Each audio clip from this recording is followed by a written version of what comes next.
Hi, my name is Jesse Blanchard. I am a maker, a filmmaker, and a stereographer. And my talk is Indie 3D, or how to shoot great 3D on an indie budget. Now this talk is really going to be about the nuts and bolts of 3D filmmaking. It's not going to be a discussion about whether or not you should be shooting 3D or 3D is the wave of the future.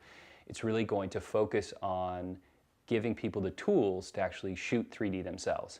In fact, we're going to take a 3D photo right then and there so that you can go home, post on your Facebook page, hey, check out this cool 3D photo I took today with my iPhone. Now, I create and build all the 3D tools that I use, including my 3D camera rigs, a full-color 3D monitor, and a full-color 3D theater. And with these tools, I've had some great results. I took home a Best of Fest at the Los Angeles 3D Film Festival. I've had print work in nationwide magazines, and I've worked with Nintendo and their 3DS. So it's really possible to achieve these great results with just prosumer and consumer equipment. And that's what this talk is really going to go over, is the tools that you need to shoot 3D, some of the basic principles of 3D, and then also, really importantly, the stuff that you don't need. Because often that's what people will focus on is, oh, you have to have all of this stuff, all this extra stuff in order to shoot 3D. And it's just not true.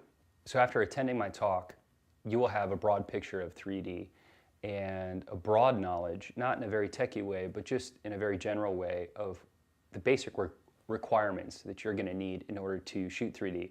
My hope is that, one, you can start experimenting with it right away. Again, you can take that iPhone out and start shooting 3D photos. And then, of course, using any other cameras you have at your disposal, you can amplify that experience. And then as you consider your next project, you can have a better debate and a more informed discussion about whether or not shooting 3D is something that's going to add to your experience and whether or not it's something that you want to tackle. It's a very exciting medium, it's a very challenging medium, but it's totally doable. So that's it. Thank you so much.